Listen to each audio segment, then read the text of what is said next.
To configure Lycia VS Code extension, navigate through the main menu, select File, then Preferences, and then Settings. The Settings tab will open in the main editor view. Find a search bar at the top of the page, and type Lycia to access the LVSCE settings.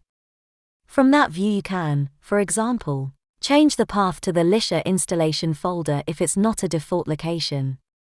Add additional arguments to QBuild.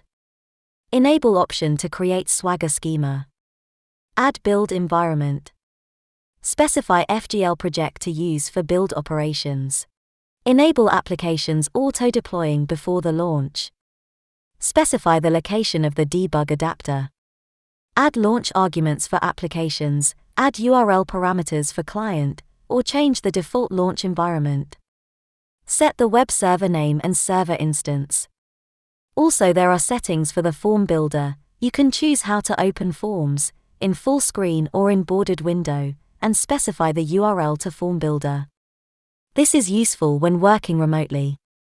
For more fine-tuning, you can change settings manually in the configuration file.